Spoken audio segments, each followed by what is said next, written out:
some months were fine, and some months I was counting what was left in the tank. House sitting covered the quiet stretches. You watch someone's place, water their plants, bring the mail in, and you get somewhere to be that isn't your own apartment with the rent still running. I'd done maybe 15 of them by then. I thought I was good at it. Aaron found me through one of those sitter matching sites. He said he traveled for work and needed someone reliable through October. We messaged back and forth for 2 weeks before I ever saw the place, and he answered every message inside a minute or two. I liked that at the time. He asked what my hours were, whether I had anywhere else to be, how long I could stay if his trip ran over. The house was a large white colonial outside the city. 3-car garage, a lawn somebody clearly paid to keep. It was clean in a way I noticed, and then talked myself out of noticing. No dishes, no shoes by the door, nothing on the counters. There was one framed photo in the whole place, lying face down on the mantel. I stood it back up, looked at it a second, and moved on. He handed me the keys the day before he flew out. 2 of them on a plain ring. He told me those were the only copies. The first night was fine. That's the part I keep coming back to. I walked the house once with all the lights on, found the coffee, figured out the remotes. I brought the mail in off the porch and stacked it by the toaster. Bills and a couple of catalogs, and all of it addressed to a name that wasn't Aaron's. People rent, people sublet. Mail runs months behind whoever actually lives somewhere. I made a neat pile of it and left it. I slept fine. It was the next afternoon, coming back from the store, that the ring changed. I had a bag in each arm, working the key out of my pocket without putting anything down. And when I finally got it out, there was 1 key on the ring. When Aaron handed them to me, there'd been 2. I'd wound the spare on myself, tight, because I lose things, and I didn't want to lose his. I stood on that porch a while before I went in. Then I put the shopping away, because that's just what you do. But I couldn't leave the key alone. I checked my coat, the counter, the little dish by the door, down the sides of the sofa and under it, in the pockets of everything I'd worn since I got there. Nothing. So I went through every room, and there was one at the end of the upstairs hall, at the far end from where I was sleeping, that wouldn't open. Locked. I stood there a second with my hand on the handle, and then I let it go, because it was his house, and a man's allowed a locked room in his own house. I texted him a photo of the single key and asked, half joking, whether he'd pocketed the spare by mistake. He answered inside a minute, the way he always did. There was only ever 1 key, he said. I only cut the 1. I read that 4 times. That evening I was at the sink when the coffee maker clicked on by itself. I hadn't set the timer. I didn't know it had one. I unplugged it, reached behind the machine and pulled the cord clean out of the wall. For about a day, nothing happened. I worked, watered the plants, brought the mail in. Still that other name every time. But I started leaving lights on. I didn't decide to. I just noticed by the 3rd night that I'd stopped turning them off when I went up. The upstairs hall, the landing, the lamp in the front room. I told myself it was for the plants. Plants don't need light at night. I left them on anyway. I texted Aaron on the 3rd day and asked if he wanted me to forward any of the mail on. He answered inside a minute and said to leave it on the counter. He didn't ask what name was on it. By the 4th night, I was lying in that bed with the lights burning, not sleeping, just listening. I couldn't have told you what for.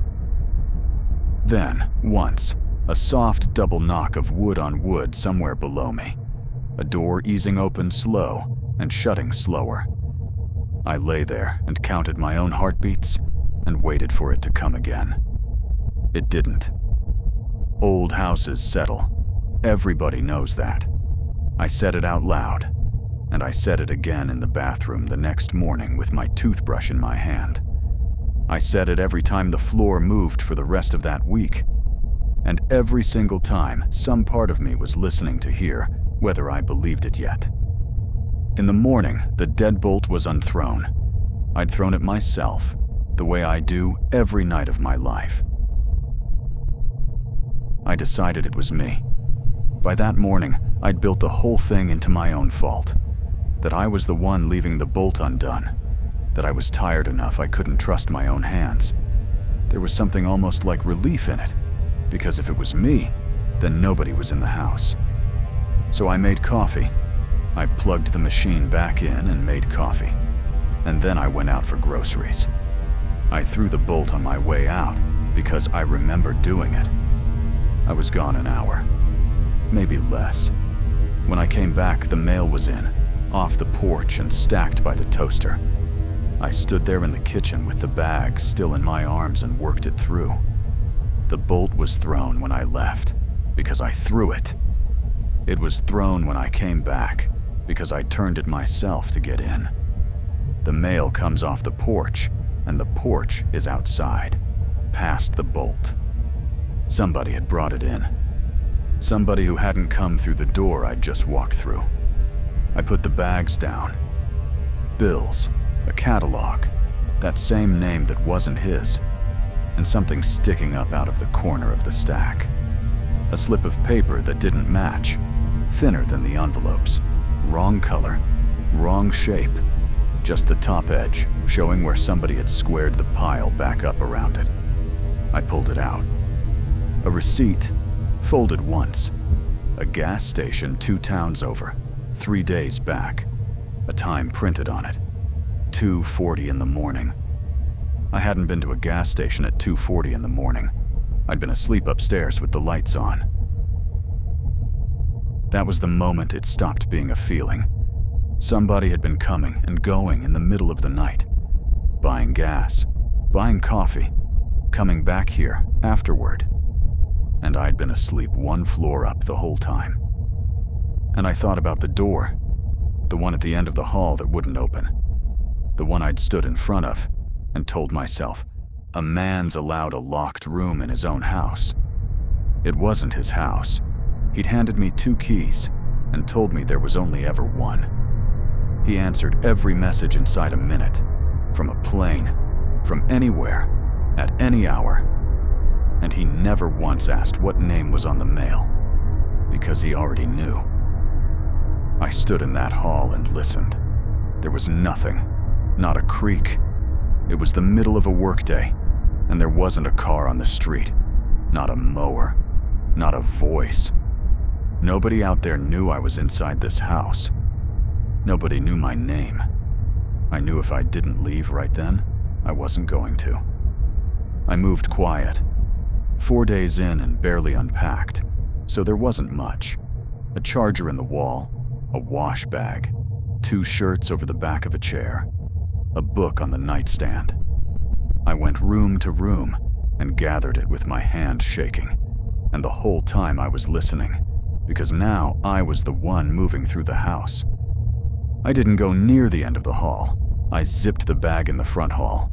The groceries were still sitting out on the counter, and I left them. I went to the door, and my hand found the bolt and turned it. And behind me, deeper in the house, a floorboard creaked. Not the house settling. A step. Then it stopped. I didn't look. I still can't tell you why I didn't look. My legs were already moving me out onto the porch and down the drive. The car was all the way at the end of it. I was walking, not running, because some animal part of me was sure that running was the thing that would bring it after me. I got in and locked the doors. I don't remember starting the engine. I remember the mirror. The front door of that house was standing open. It had been shut when I left it. I drove until the fuel light came on, and then I kept driving. I didn't have anywhere to go. That's the part nobody tells you about house sitting between places. When it goes wrong, you don't have a home to drive back to. You have a car. I slept in it that night in a supermarket lot, doors locked, seat back, keys in my fist. I slept in it a lot of nights after, while I found somewhere that was mine. I called Aaron from the first lot I stopped in. It rang twice and went to a tone.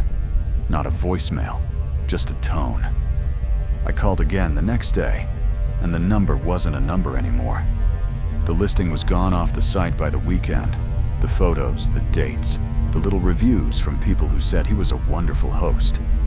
All of it, like it had never been up at all. So there was nobody to call, nobody to tell. I still don't know who he was. I never found out whose house that was, or what was behind that door at the end of the hall. And I've stopped expecting to. I kept the receipt for a while. I'd take it out and look at it. That little slip, 2:40 in the morning, and try to picture the man at the register, buying his coffee, driving back to a house with me asleep in it. I threw it out eventually. I still see the time when I close my eyes. And I think about that photo. The one thing in that whole clean house that belonged to a person, lying face down on the mantel. The one I stood back up my first night, without a second thought. I never really looked at it, just enough to see it was a man standing in front of a house. It's only now, years on, checking every closet and every place I stay before I'll sleep, that I've let myself finish the thought I wouldn't finish then. The house in the photo was the house I was standing in. The man in it wasn't Aaron.